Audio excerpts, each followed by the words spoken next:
All right, so how I got my first deal. I'm 49 now. I got my first deal in 2003 when I was 33 years old. I bought a course. This is the first actual course that I ever bought or invested in. So my first deal, so that I bought my first course. That was the first course, first time I ever invested. I didn't even have the money. I borrowed my wife's Capital One credit card and it had $250 on it. And then I have my Capital One credit card that had $250 on it. The course was $500. I called the guy, yeah, it was VHS, yep. I called the guy up and I asked him if he would put it on 2 different credit cards. He said yes. And then about a week later, I got all the course material of all these VHS tapes. And I put it in, and this dude, it was recorded in 1992 out of Austin, Texas, and he's talking like this and how he does deals in Austin, Texas with this deep Southern drawl, Texas Southern drawl. Nothing against Texas. I actually love Texas. And so what happened was, so I bought this guy's course. I got it. I went through it. I watched every single one of the tapes, put, tape in after tape. And this guy's in front of a little whiteboard. He's talking about how to do deals and understand the concept. So, and his concept was to knock on pre-foreclosure doors. So you get a list of sellers that are in pre-foreclosure. They're about to lose their house because they haven't paid their mortgage. And you get that list and you go to sellers' houses and you knock on their door. And he didn't really give you a script or anything. He just said, go knock on the door using this this list. So first off, I've never knocked on doors before. I've never been a door-to-door salesman. No, I never met the guy. Literally, I bought this guy's course on the radio. Right now, remember, this is like prior to real internet. This was 2003, so the only thing was they had dial-up internet, and so there wasn't really much to search for online. I remember they had MapQuest, and that's how I found I went from house to house to actually map out the routes when I'm knocking on doors. Anyways, the bottom line is the guy literally vanished. He sold these courses. He must have had this last inventory, sold them on the radio, and then took off. And could never find the guy. I mean, even if you Google him today, I can't even remember his name. It's been years ago, back 2003. But it literally taught how to knock on pre-foreclosure doors. So I went out and I got a list of pre-foreclosures, right? I didn't know what to say. I didn't know anything about real estate. Didn't know the concept of real estate. I didn't know investment real estate. I didn't know how to do comps. I didn't know how to do comparable sales. I didn't have Redfin, didn't have Zillow, didn't have these cool software tools that they have today. They'll actually give you comps like Flip More Houses. I had to go find a company that had lists. It took me a little while to try to find a company that actually provided a pre-foreclosure list. So I got this list of about 120 names, and I went out and attempted to knock on pre-foreclosure doors. Now I can tell you this is a viable way to get deals. Now, if you're broke, you don't have any money, you don't have any marketing money whatsoever, and you want to get deals, knocking on pre-foreclosures right now in today's market is a viable way to go out and get deals. So anyways, so I got this list and I had to muster up my courage to go out and do this. Now remember, I was 33 years old at the time, 2003. I spent 4 years prior in the Marine Corps, so I was a prior U.S. Marine. Went to war in the Gulf War. I had my daughter was a couple years old at the time. So what happened was I didn't know anything. So I had to muster myself up because to get the courage to go knock on these pre-foreclosure doors. So I went out, and I remember I got to my first house, the first house ever. What's up, man? And so I got to my first house that I was going to go knock on. And I remember I drove by the house like 3 or 4 times. I was kind of casing the joint, just to try to see if I could get some intel, looking to see what I could find right from the seller. So at the time, the house was pretty trashed. It was in a bad area. And there was this big truck with these big knobby tires, and it was not parked in the driveway. It was parked literally on the front, and there was no lawn right there. The lawn was all like dirt, so it was parked right in the front of the house. You know, I'm intimidated. I mean, that's just, I'm never knocked on doors before. And at the time, I had a cassette tape of Think and Grow Rich. Now, Think and Grow Rich is probably one of the best success books you could ever read. It's phenomenal. It's amazing. I got up to this house, and so I parked down the street. I had my little notebook, and I had my notebook of all the lists, and my goal was to go knock on the door and basically say, "Hi, my name's Sean, and I want to, I want to help you with your house before it goes to auction, and on so and so date on August, and it was May at the time. So I was like, "Well, I help you do your house before it goes to auction." So that was my idea. That's what I wanted to say. So I walk up to the house, and the screen door was open. Right, the screen door was open, and it's. I walk up slowly. I kind of look in the screen door, and I knock on the screen door, and it kind of shakes a little bit. And I heard this grumbling inside. This guy is literally probably about 6'4", 6'5", and I'm about 6'1", so he's about 6'4", 6'5", so he towered over me.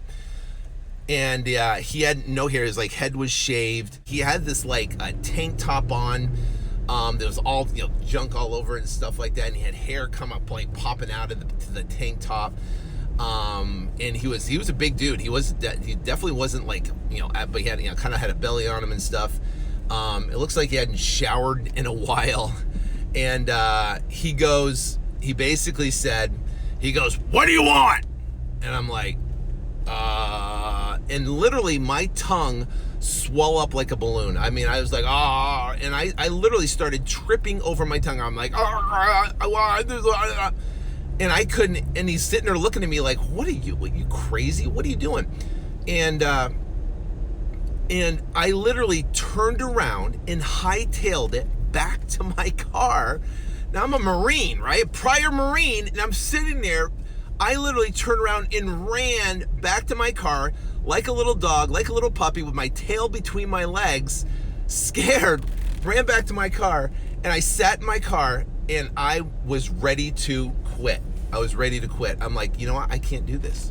There is no way I can knock on all these doors to try to talk to these sellers if it's going to be like this. So I got in the car and I sat there. The car's off. I'm sitting there, and I'm like, there's no way I can do this. And I was literally, I'm like, I'm quitting right now. I haven't even started yet. Literally, I got the list. I was so excited, but I was like, I can't make a career out of knocking on foreclosure doors. I can't do this. Now, has there been a time where you've been in your business, right? You've been wholesaling houses, and maybe you spent some money on marketing, and you went and talked to a seller, and you screwed up so bad that you knew you screwed up, and you felt like an idiot, and you just nothing comes out correctly, and you say the wrong thing, and you go back in your car, and you're like, "Man, I can't do this, man. I gotta quit." So I literally almost threw it in, and we talk about, talk about it all the time. People talk about it all the time. No, he didn't punch me. He could have punched me, but anyway, but we talk about all the time how our decisions determine our life, right? And you kind of look at it and you go, how can a decision determine your life? But at the time, I almost decided to quit. So I can't imagine if I would have decided to quit right there on the spot. I can't even imagine where I would be today. I can't. I mean, I can't even imagine. So, if you're ever thinking about quitting, right? Sit down and write all your goals down. So what I did was I remember I just started thinking about all the things I wanted to have and all the things I wanted to do and all the goals, and I started to think of everything that I wanted. So when you're about to quit, when you're on the line and you're thinking, you know what, I cannot do this. That's what I was thinking to myself. Think about everything you want to have, the life you want to have, the lifestyle you want to have, the dreams you have, the goals you have, the obsessions you have. And think all about that, because when you're at that point brink of actually quitting, that is your fuel to your fire. When your tank is empty, right? Write your goals down. Be obsessed and think about it and obsess on those goals, because what's going to happen is that is the fuel that's going to get you to the next level. That's the fuel that is going to push you through the pain to make it you go out and crush it. So what happened is I literally went back in my car, and I remember I was just sitting there thinking, man, I can't do this. I'm going to quit. And then I turned down my car, and remember I had Think and Grow Rich that was playing in my car in a cassette tape. And at that time I turned it on, and Napoleon Hill was telling a story. Man, this sun is brutal. Telling a story of Winston Churchill. And Winston Churchill basically is famous for saying never, ever, ever, ever, ever, ever, ever, ever, ever, ever, ever, ever, ever quit. Now, if you never, ever, ever, ever, ever, ever, ever, ever, ever, ever quit, guess what? The only result you can get is success. So I listened to that, and I was like, okay, again, a sign from God to tell me to not quit. And so I decided right then and there, and here's the power of decision. I said, you know what? I don't care how long it takes. I don't care how painful it is. I don't care who I have to talk to. I don't care, what I have to do. I said right there, I am going to go out and knock on pre-foreclosure doors until, I don't care if my knuckles are bloody, until I get a deal. I'm going to do whatever it takes. I'm going to go in the morning. I'm going to go at lunch. I'm going to go afternoon. I'm going to go on weekends, and I'm going to go out there and I'm going to do whatever it takes to go out and get my first deal. So it went from I'm going to quit to thinking about my goals to then making a decision. I'm going to do whatever it takes. I don't care what pain I have to go through, what disappointment I have to go through, what anguish I have to go through, what hell I have to go through. I'm going to go do it no matter what. That was the flip in the decision point at that point. And I'm like, I'm going to make this happen. I will make it. And if you approach this business, and if you approach wholesaling houses, any business, anything you want with such a perseverance that you're going to do whatever it takes in the face of obstacles, success will submit to you. It will submit. Success will be inevitable for you, right? So what happens is I went out and I was with a vengeance going knocking on doors. I was out knocking on doors. I didn't care if they said no. I didn't care if they laughed at me. I didn't care if they said, get the heck out of my house, get off my property. I had people open the door and threaten to have dogs come after me. I had people threaten they're going to get their gun and they were going to shoot me. Guys, I didn't care whatever it took. I went back, and I was literally, I was like just back. I just would not. You know how Rocky is? Remember the movie Rocky? And the guy would just not go down. And if he went down, he'd get up and again. He'd get back up again. He'd get back up. He'd get punched in the face and he'd get back up again. He'd get punched and he'd go down. He'd get backed up again. The bottom line is that that's how I felt. And guys, was it easy? No. Was it hard? Absolutely. Was there times that I was just dragging and I just lost enthusiasm? Yes, but I made that decision to do whatever it took to persevere forward. And I kept on knocking doors, and I finally found this house, and I got this guy to agree to an appointment. That was the next step. So I knocked on doors. They told me no. They told me get away. And finally, I had someone that agreed to an appointment with me, right? He agreed to an appointment. I'm like, yes. I'm so excited. So I went back to the appointment and the guy no-showed me.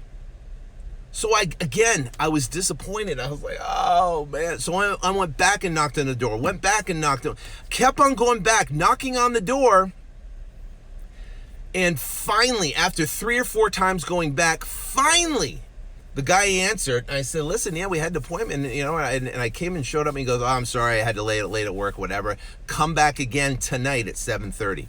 So I went back that night at 7:30, and literally, here's the secret of the whole thing. I'll tell you here in a sec. So I went back at 7:30. I didn't know how to fill out the contract. I didn't even have a contract. I had to go to Staples and go buy a real estate contract, right? I didn't know comps. I didn't have comp calculator. I didn't have Zillow. I didn't have internet. I didn't have anything. I just drove around the neighborhood and I called realtor signs, talking to realtors, asking them what the bed and bath is, the square footage, and how much it's priced. And I'm just hoping to offer, something, try to make an offer on this guy. So I literally went out to the appointment time, and the guy was there, and I was so scared. I was so intimidated. I was so literally not knowing what to do, right? Not knowing how to do it. And I literally met the guy. The place was all dark and dismal. All the lights were off. There was dust everywhere. I was literally afraid for my life, right? I was afraid that this guy was going to jump me. He was going to, I'm sitting there now. I'm a Marine. I could have kicked his butt, but so the bottom line, I had my heightened awareness up and my hair was standing on the top of my neck. And I was like, okay. So I walked out back. The pool was empty with cracks all in it. I don't know how to price repairs. I didn't know, right? I didn't know. So I'm just walking through and the guy goes, he wanted like 90-something thousand. I told him I'd give him 86,000. He agreed to it. And we signed a contract. And I remember I'm shaking, filling out. This guy's looking at me, shaking him. I'm filling out the contract. And I actually filled out the contract. And he signed the contract, and I left. I was there from 7:30 to about 9 o'clock at night, and I left. My wife's all worried about me. She didn't know what I was doing. Came back, got in the car, and I literally was like, that was the first step. Guys, when you get your first contract, right? You haven't even made your first check yet. When you get your first contract, that is such a huge, massive milestone. It's amazing. Because now you're one step closer to what the result you want, which is getting that first check, right? So I got the contract. I didn't have a title company. I had to call like 20 or 25 different title companies out of the phone book and ask them if they could do assignments or double escrows. I didn't even know what they were. I'd never done one before. And I finally found this lady at Metro Title here in Phoenix. They're not even around anymore. Her name was Barb Bass, and that lady literally helped me change my life. I found her. And I brought the contract to her, and she goes, oh yeah, now you just go find a buyer for a higher contract price, right? And you can turn around, and you can flip it. So I was like, okay, now I got to find a buyer for a higher contract price. So what I did was I went through the newspaper and I looked for people advertising properties, right? And there was this one guy, his name was Chad, and he was advertising at like 3 or 4 properties up there. And I go, wow, if he's advertising these properties for rent, he might want to buy other properties. So I called Chad. I met Chad over at the property. He looked through it, and he said he would give me $98,000 for the property. 98 grand. I'm in it for 86, right? And I'm like, yeah, you give me that. So another huge milestone. I drove down. After walking through the house, I didn't really negotiate there. I went down to a McDonald's down the street and got him to sign the same contract, but at a higher price with $2,000 earnest money he put down. And now I have the I have a contract with the buyer, I have a contract with the seller. I bring it to Barb Bass, and she facilitates the whole closing. She talks to the seller, she talks to the buyer, she gets everything put together, she gets all the paperwork together, she collects the money, she gets the money comes in, and she closes the transaction. And I remember she goes, I came in and signed, the buyer came in and signed, the seller came in and signed, everything was done. And I went in and picked up my check, and it was $11,008. And this is May of 2003. And that check changed everything. That check, guys, that check, I mean, I'm just like, I'm going to actually get teary-eyed here. That check changed everything because it was proof of concept. It was proof that it worked. It was proof that this really works. And at the time, that was so much money to me. Remember, I was used to selling pools and landscape, but I'd make maybe a $800 to $1,200 or $1,500 commission, selling pools and landscape for so much work. And then I made $11,008 on this one deal, and it worked because all the other things I tried didn't work, right? I tried commodities trading, and I tried, penny stock trading with, $50, $100, trying to get rich, trying to do that. I tried all these different things, but the thing is it was proof of concept. So what I can tell you is that you're going to have doubts and you're going to have fears. There's the point of when you're starting and you get that proof of concept, your first check. There's that point in between. It's like no man's land. And it's a no man's land of doubt. It's no man's land of fear. It's no man's land of I don't think I can do it. No man's land of literally absolute sheer fear. Because if you're spending money on marketing and I bought a list and I went out and I knocked on the pre-foreclosure doors, and I went out on in the mornings and weekends and nights and stuff like that, and I didn't know if it was ever going to work. I didn't know if I was thinking, where's the buyer gonna get $98,000, right? I said, where the heck is he gonna get them? How does he come up with money like that? That gap.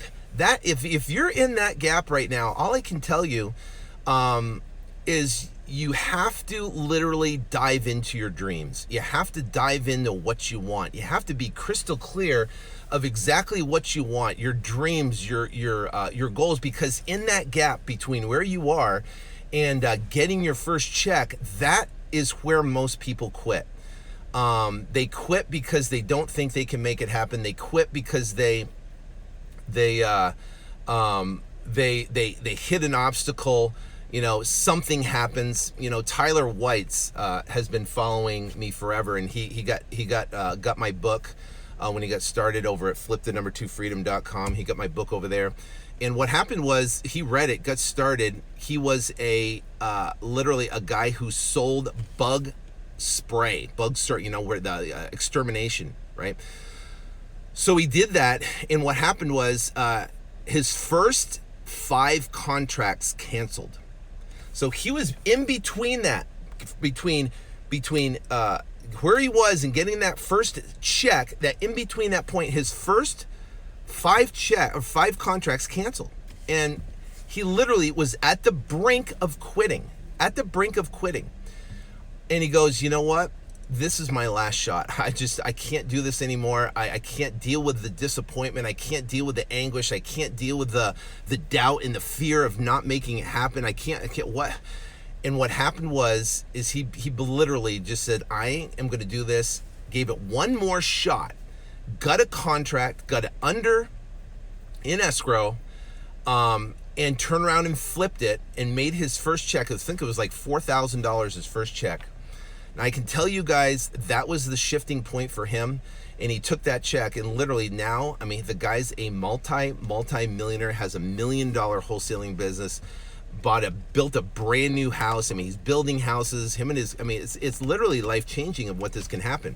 So what I can tell you is, if you're between that point of where you are and getting your first check, the fuel that will fuel your passion is diving into your goals, diving into your dreams, writing them out every single day, and literally obsessing about what you want to happen. This will get you there. I can't explain it enough that this business will get you there. It's the best business ever that you can get in, start from scratch. Literally, I started from scratch. I bought a list for $100. I went and knocked on pre-foreclosure doors, and I got my first check and turned that $100, a lot of effort and a lot of passion, a lot of fear and a lot of doubt, and I turned it into $11,008, and then turned that into tens of millions of dollars, right? Tens of millions. If you're in that time frame, right, where you're in between, don't quit, right? Don't quit. Stay the course. Follow the process, make offers, talk to sellers, and success will submit to you. Here's the thing, is that when you increase your energy and you increase your effort and you increase your work ethic and your productivity and you increase that, there's going to be a point of resistance, right? There's going to be a point of resistance. This happens in anything you do. When you do something different, there is going to be a points of resistance. So it's going to get harder before you break through. It's almost like the water boils up behind a dam. And as it pushes, that dam slightly gets weaker, and it gets weaker, and then it pushes, and then more water barrels up behind the dam. And the dam gets a little bit weaker, and it starts to give, and a rock falls away, and that water piles up behind it, and it continues to compress, and it continues to flow, and that dam gets a little bit weaker, and all of a sudden, at one point, when there's more pressure, when there's more water coming in, when there's more energy, when there's more effort, that dam will bust open for you. And guess what? Once you get your first deal, and once you get that done, and once you break through and you keep that level of energy, that level of excitement, that level of passion, that level of intensity, and you keep that level of work pushing, that dam will bust open. And when it busts open, I can tell you, it's like a floodgate. The floods of the flood of success, the flood of deals, the flood of everything you want just comes pushing forward. It literally just flows into your life because success submits to your energy, your effort, and it's persistent energy and effort. It's not you're going to do it for a week and all of a sudden nothing happened and quit. You're going to do it for an extended period of time, and you put your head down like a bull, and you're going to make it happen no matter what. And if you do that, success will submit to you. I can tell you that right now. If you quit before that dam breaks, you're going to look at it, and that water's going to be swelling behind there. And guess what? That dam is going to look like it's solid as a rock. Your obstacles, your breakthrough to the other side, your breakthrough to success is going to look like it's solid as a rock, like it's never going to break. And you could be moments, you could be one deal, you could be one phone call, one seller lead, right? One knock on one door, and you don't know, and it looks solid, it looks like it's not going to break, but all of a sudden, just a little bit more energy and effort, bam! That dam busts open for you, and success literally just flows to you like nothing you've ever seen before. So all I can tell you is this, and I got to go to the gym right now and put my energy and effort forth, is that keep pushing. Keep pushing. Your dam will bust open. Just keep putting more energy, more effort, more max out. Absolutely. Put more, make more offers, talk to more sellers, get pissed where you're going to make it happen no matter what. And it will literally, success will submit to you. So hope this message helps for you guys today. That was my story of getting my first check. And yes, I was between that gap, and yes, I had doubt, and yes, I had fear, and yes, I didn't think it was going to work for me, and yes, I literally was operating on faith and faith alone. And I didn't think it was going to happen, but guess what? It did. I kept pushing, and my dam broke open, and literally floodgates opened up, and hasn't been easy the entire way. I don't want to make it sound like that. But guess what? Once you realize that your energy and effort to pushing will bust open any dam that you want, you know that you can go back to do it, because that's what you control. You control how hard you work. You control if you get 8 hours of sleep or 6 or 5, right? You control how hard you work. You control that, right? DM, well, guess what? If the DM's not working, go knock on those doors. If the DM's not working, get those phone numbers and call them. If those DM's not working, do whatever you got to do. Don't sit back and wait for the phone to ring. Go back and go after it. Go get it. So I want to thank you guys for watching. Have a phenomenal day, and we'll talk later or tomorrow. God bless.